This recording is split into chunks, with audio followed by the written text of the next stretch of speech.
I've been a participant in some of the most insidious lies and witnessed to deeds that no crazed man can imagine. I spent years watching you from my lofty position to know that you were the one I could trust.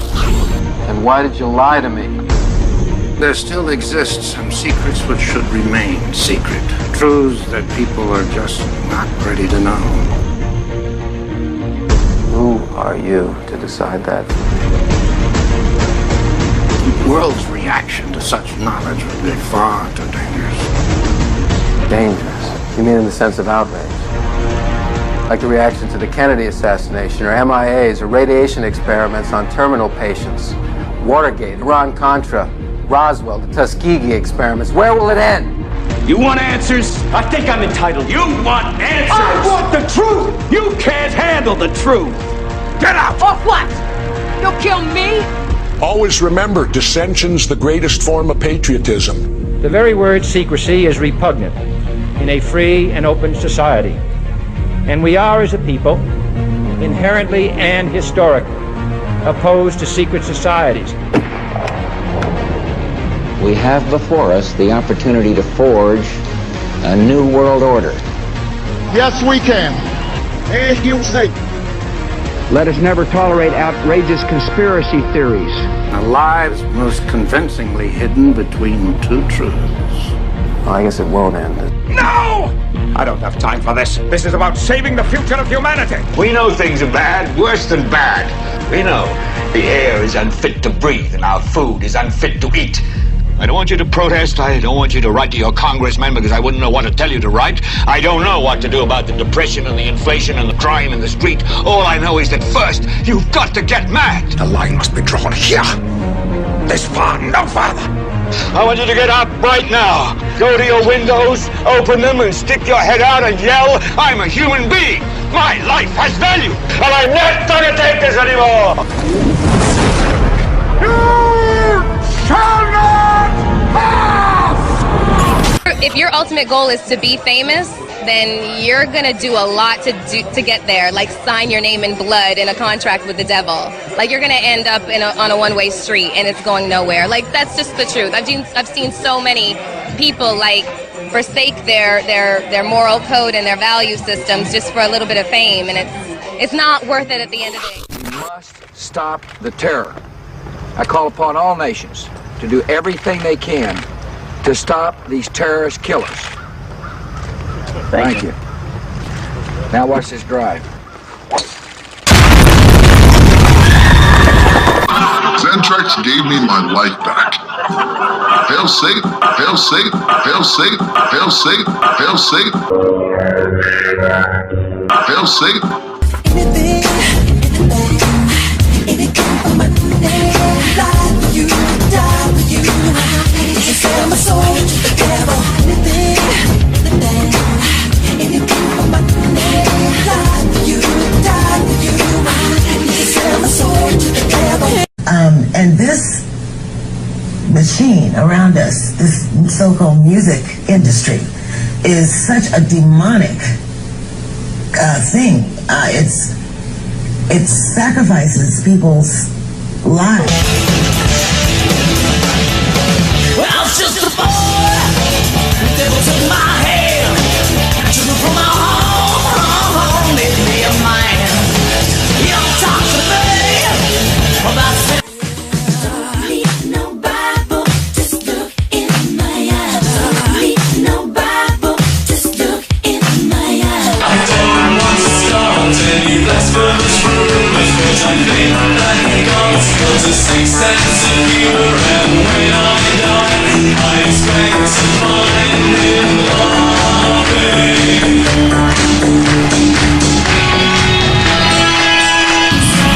And you can come with me to a place you'll know so well. I will take you to the very gates of hell. See you in hell, my friend. See you in hell, my friend. Burn in hell. Don't you see? No, burn in hell.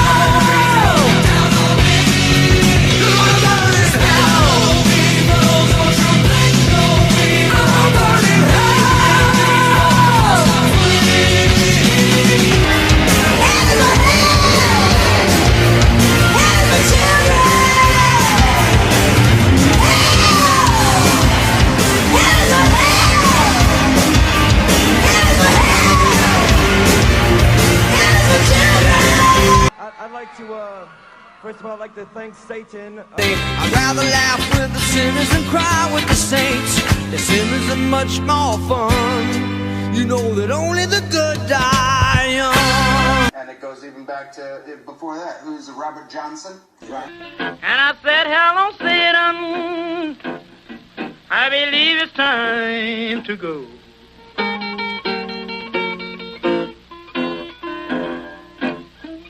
Me and the devil was walking side by side. You can find his roots, you know, way back to the beginning of rock. And so, you know, had we sold our soul to the devil? How else can you explain us being here on the jam? I sold my soul to the devil.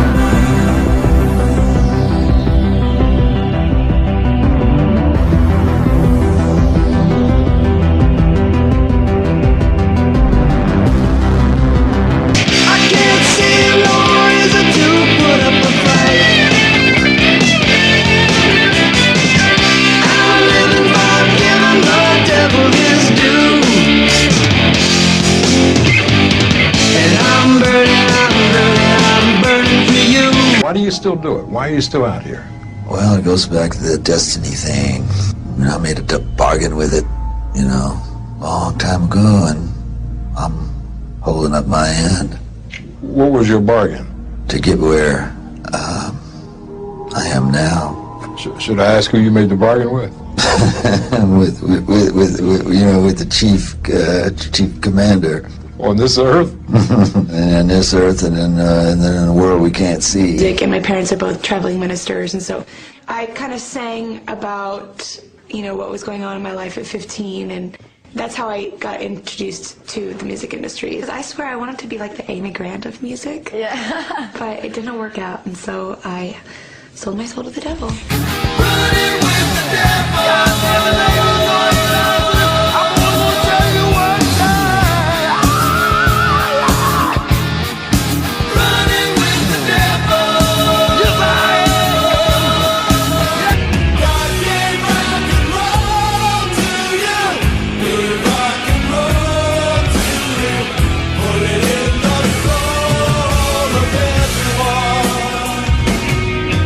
Whether it be me being a devil worshiper or whatever, besides them reading into my hand over my eye on my album cover.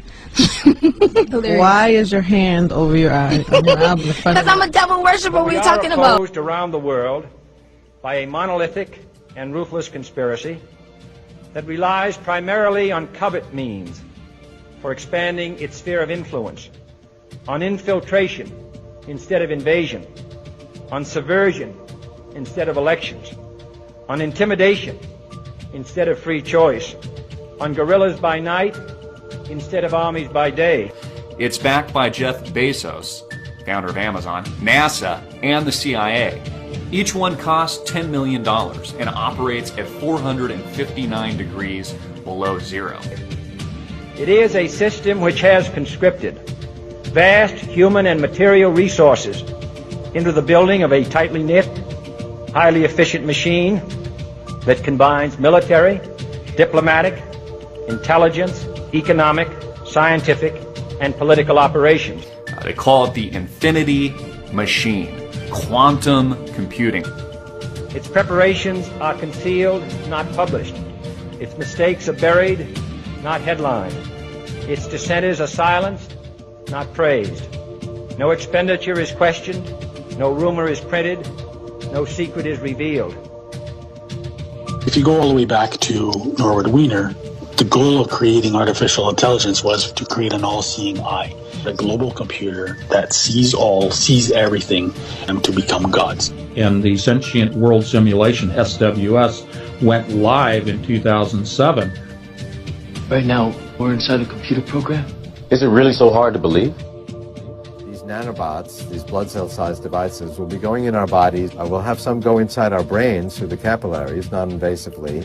They'll be interacting with our biological neurons. They'll put our brains on the internet, and they'll also enable us to enter a virtual reality environment from within the nervous system. So if I want to go in a virtual reality environment, the nanobots will shut down the signals coming from my real eyes and my real skin and create the signals that would be appropriate for the virtual environment. And and then it'll feel like I'm in that environment. This isn't real. What is real? How do you define real? If you're talking about what you can feel, what you can smell, what you can taste and see, then real is simply electrical signals interpreted by your brain. If we have algorithms that stimulate the right things and give it the right data, they could reprogram you in a way without you even knowing it. We call it hallucinating, right? But these would be controlled hallucinations run by algorithms. So you think you're in control of your own will, but it's actually some evil AI or evil people controlling everything we do, and we're more like zombies, you know? Like we think we're free and we're not actually free. It is called the Sentient World Simulation. The program's aim, according to its creator, is to be a continuously running, continually updated mirror model of the entire planet, complete with billions of nodes representing every person on the Earth. Targets and mind-controlled victims have their minds linked up for life with conscious supercomputers, which send a steady stream of bidirectional, low-frequency electromagnetic radiation to the target's brain. And what people have to realize is that these targeted individuals are basically the test stage for rolling all of this madness out to all 7 billion of us on this planet. And this was a white paper put out by Purdue University in 2006, and the Sentient World Simulation, SWS, went live in 2007, which represents every person on the planet within this computer matrix as a node, and every node is given an avatar, an identifier. And that is real-time, 24/7 monitoring of every person on the planet. This is primarily, but not exclusively, facilitated by the adiabatic quantum computers produced by D-Wave Corporation. At the time of initial reports on the program, there were only 62 country-level simulations being run by the U.S. Department of Defense. These simulations grouped humans into composites, with 100 individuals acting as a single node. But already at that time, the U.S. Army had used the systems to create a one-to-one level simulation of potential Army recruits. It's the stuff of a Hollywood movie, but a group of veterans has filed a lawsuit against the CIA and U.S. Army claiming that the government planted remote-controlled devices in their brains. The claims relate to a government program at the U.S. Army's Edgewood Arsenal in Maryland. The ultimate aim would be to archive enough data on each individual to be able to make a computer model of everyone on the planet. The human genome, we have a finite in the hundreds of thousands of different genes across our species. And we mapped them out in the Human Gene Project. Well, now it's the Human Mind Project, the Global Brain Project. You know, President Obama just recently funded a whole bunch of scientists to decipher the mind. Well, our previous president, same thing, George Bush, said the same thing. They're trying to decipher every possible thought and uniqueness due to culture and language and whatnot. And the goal is to make a cognitive model or map of the victim's brain. Ultimately, the system replicates and digitizes the will, intellect, and emotions, the soul of the targets, and downloads this back into the conscious computer. Robots the smartest people. Artificial intelligence, AI. The idea is to port the software from the human brain. First, we're going to need lots of cheap, fast, parallel computers. He was referring to parallel processors, about servers. What he did not state was that it is actually the quantum computer systems coming out of D-Wave that actually creates and drives this new matrix known as the SWS. It is not transistor-based servers that run this. They are qubits, quantum bits, and it is the SWS and D-Wave that comprises this new matrix. Second, we're going to need to scan individual human brains in fine spatial and chemical detail to see exactly what cells are where, connected to what, or what type. We could scan my brain from inside, sending scanners through the bloodstream, billions of them, in the form of nanorobots or nanobots, and capture every detail of my synapses and neurotransmitters, and create a virtual Ray Kurzweil in a very powerful computer, and it would be indistinguishable from me. It would pass a Ray Kurzweil Turing test. And third, we're going to need computer models of how each kind of brain cell works, taking input signals, changing interval state, and sending output signals. If we have good enough models of all the kinds of brain cells and a good enough model of a brain, we can put it together to make a good enough model of an entire brain, and that model would have the same input-output behavior as the original. So if you talk to it, it might talk back. If you ask it to do things, it might do them. And if we could do that, everything would change. The Manhattan Project gave us the atomic bomb. The Genome Project gave us the human genome. The third great initiative could be the Connectome Project, to map the entire human brain.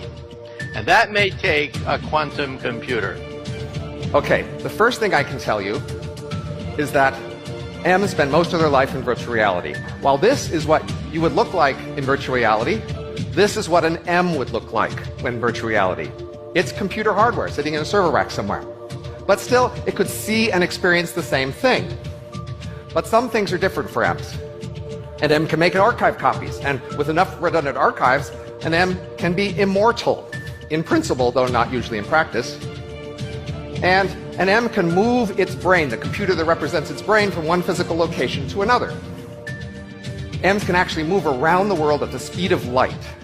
And by moving to a new location, they can interact more quickly with M's near that new location. Emulation is really what we talk about in the SWS as the nodes, the avatars. Every single person on the planet, okay, out of Purdue University's own paper in 2006, every person is assigned a avatar. They're represented computationally in the AI system that drives the SWS as a computer node, but they're given an avatar marker. Take the avatar and hang the word emulation on it. In other words, they've been tracking us, they've been reproducing us, reproducing our metadata for years. We can model every single atom, every single molecule with a three-dimensional structure in every single brain.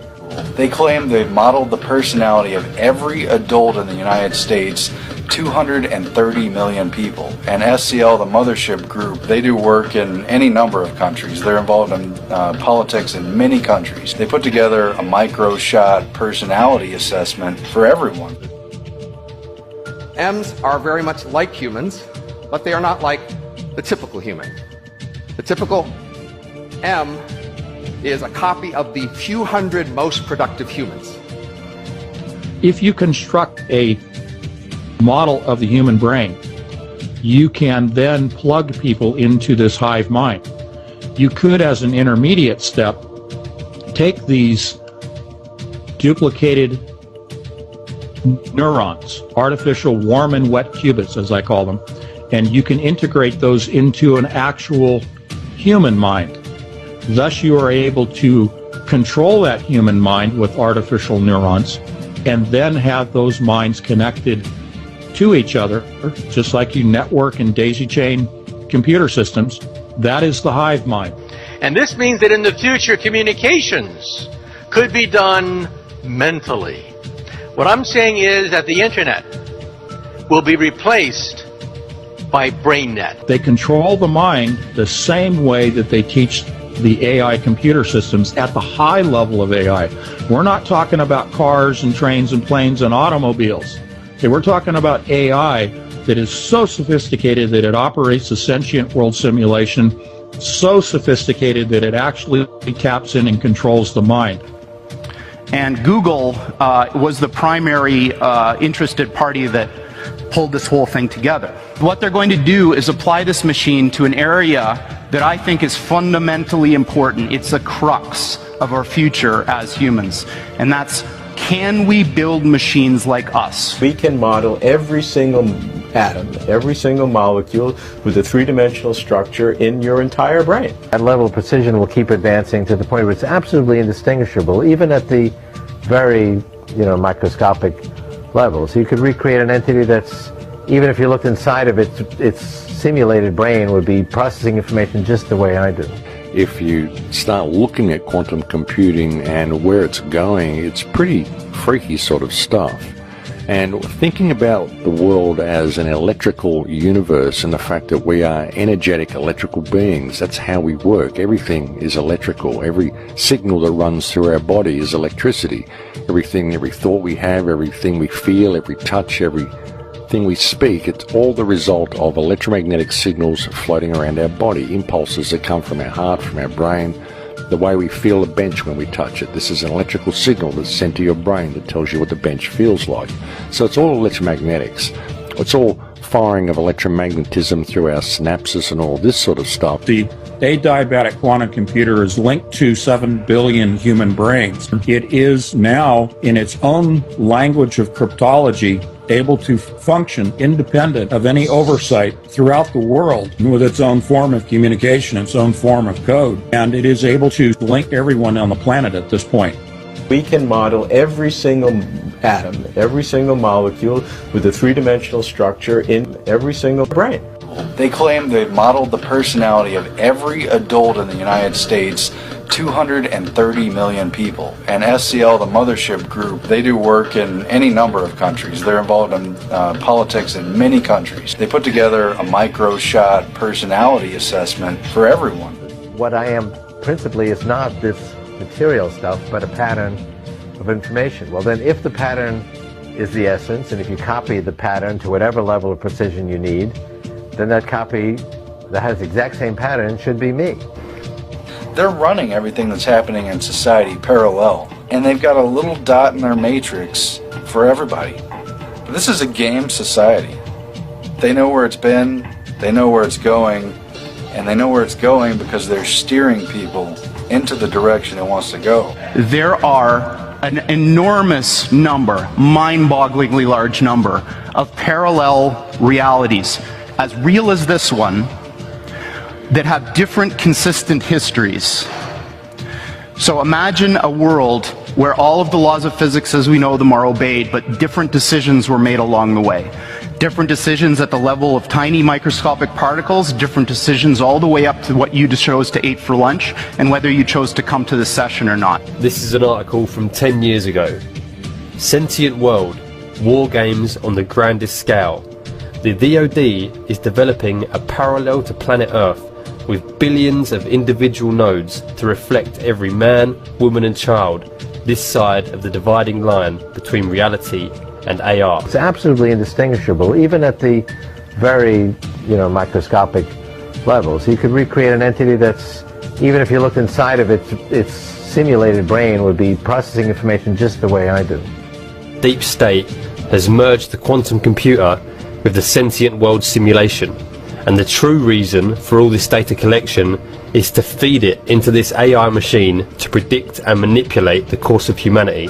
Their ability to look at data in a quantum, artificial intelligence manner, it's just going to be an unstoppable monster. And this is bizarre, because we don't see those other things. But science has reached the point now where we can build machines that exploit those other worlds. So Google was set up 18, 19 years ago to build a giant artificial supercomputer based on the neuron activities of the hive mind of humanity, with billions of people wired into it with the Internet of Things. And so all of our thoughts go into it. And yes, they're in the cloud, but it's actually encrypted and kept private for you, and we do a pretty good job with that. And we're actually building a computer that has real neurons in real time, that's also psychically connected to us, that are organic creatures. You are connected as an organic computer. I mean, this is one of the most quote-unquote conspiratory theories that's been around for many years, decades. But the reality is we're now facing the reality of that. It is no longer a conspiracy, and quite frankly, it terrifies me. Even now, the sentient world simulation is watching you learn about it, and inside its intelligent mind is creating a second you, running different scenarios against you to see how you react.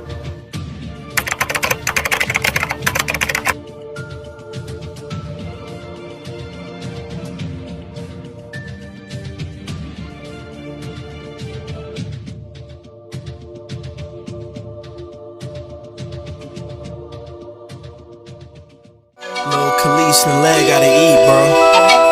Let's do it. Yeah.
no such thing as tears, no such thing as years. Let's get this motherfucking money. I think a lot I'm a short man, but I live my life in the dark, man. And I swear I see life out the barrel when it spark. I'm obsessed with the guns and the life of a mobster. I feel I can't be touched, I'm so